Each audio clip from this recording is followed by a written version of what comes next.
The Lord be with you. A reading from the Holy Gospel according to Saint Mark.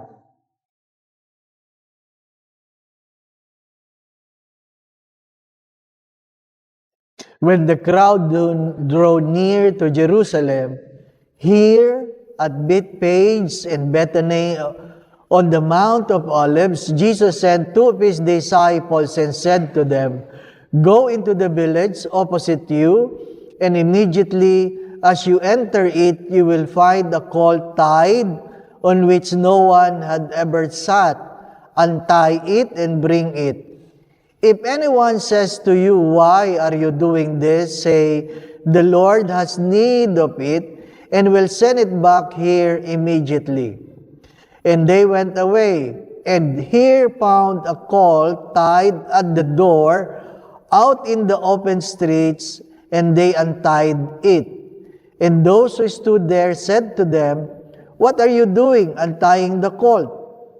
And they told them what Jesus said, and they let them go.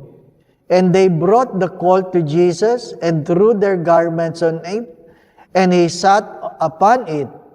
And many spread their garments on the road, and others spread leafy branches, which they had cut from the fields. And those who went before, and those who followed cried out, "Hosanna! Blessed is he who comes in the name of the Lord. Blessed is the kingdom of our father David that is coming. Hosanna in the highest."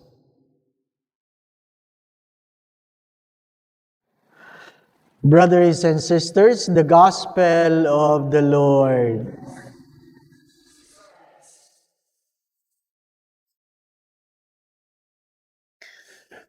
If you listen carefully to the reading, they mention the word "here." There is no other place. Bethphage. Sa Tagalog, ang ibig sabihin ng Bethphage ay hilaw na igos. Hilaw na igos. Ano po? Pag hilaw, ibig sabihin hindi pa hinog. Ano po? Hindi pa nahinog. Ang tanong ay, mahihinog ba o mabubulok lang? It's good to understand how Jesus started his way to the Palm Sunday road going down. And in the crucifixion, one of his words was, "It is finished." It is finished. It's good to ask the question, what are the things in our lives that remain unfinished? Ano yung mga bagay-bagay na hindi pa natatapos? Mga bagay na isinantabi, mga bagay na nakaligtaan, things we have taken for granted. They're unfinished. That perhaps God is asking us to finish it. Asking you, when are you going to finish it? Alam naman natin, ang college 4 or 5 years lang, normally. Yung iba talagang nagdo-doctorate. Ano pa? Hindi matapos-tapos. Either ayaw tapusin, hindi matapos, o talagang wala lang. They want to stay where they are. You cannot fully receive the grace with an unripe figs. Hindi mo matatanggap ang biyaya kung mananatiling hilaw ang igos. Kung naalaala ninyo, minsan ang Diyos nasa ilalim ng puno ng igos naghahanap ng bunga at wala siyang nakuha. Ano sabi niya? Tagpasin na yan. Tagpasin na yan. Yung isa isinumpa, kaya namatay. Bakit? Hindi tayo nilikha na magpabuka-buka ka lang. Sorry for the words. Ano po? May teacher akong ganun eh. Hindi ka pinag-aral pala magbuka-buka ka lang na walang gagawin. Pinag-aaral ka dahil meron ka dapat matapos, meron ka dapat magawa. We were created for a purpose. We are created not simply to exist, but to fulfill a purpose. Some of them were light, some of them are difficult. Regardless, what is important, we finish what we have started. Tapusin. Kung meron ka ng kaaway, tapusin. Kung meron ka sinimulan, na sabi nga sa mag-asawa, sinimulan mo yan, sinumpa mo yan, na siya lang ang iyong mamahalin, tapusin mo. Hanggang kamatayan. My dear friends, my brothers and sisters, every day, we grapple with our own agenda, with so much in our minds. But please do not forget your purpose. Many times I've said this, people without purpose distract themselves with pleasure.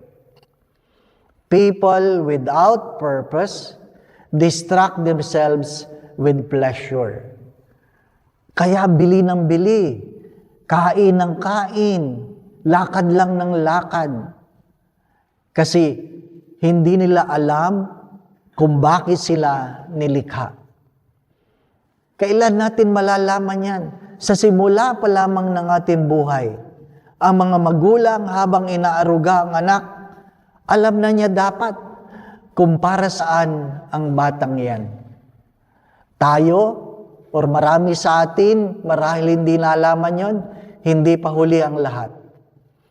Take time to ask the Lord, Lord, what do you want me to do for you? What do you want me to do for you? Tulad ng pagsasabi ng Diyos sa mga may sakit, what do you want me to do for you? At tayo din, dapat tinatanong natin ng ating Diyos, what do you want me to do for you? Hindi lang yung tayong humihingi sa Diyos para sa ating sarili. Kundi itanong natin sa Diyos, ano kaya ang adhikain ng Diyos para sa akin? What is God asking me to do? That's why I always say this also. Our common mistake in life is to do the right thing, and yet it is not what God wants you to do. Ang pangkaraniwan nating pagkakamali ay hindi yung tayo ay nagkasala. Yung ginagawa mo lahat ng mabuti, pero hindi naman yan ang pinagagawa sa iyo ng Diyos. Brothers and sisters, again, we are created for a purpose. We have started. Let it be that when we end our lives in the future, we can also say the word, it is finished. Amen. Again, my brothers and sisters, I hope you will be able to say the word, it is finished. Ano pa? Mahirap yung palagi mo lang tinitingnan yung manggang hilaw. Kailan kaya mahihinog? Maganda yung nasip-sip mo na yung it is finished. We are created for a purpose. Let us fulfill the purpose. The Lord be with you. And may Almighty God bless you, the Father, the Son, and the Holy Spirit. The Mass has been offered. We continue to love and serve the Lord.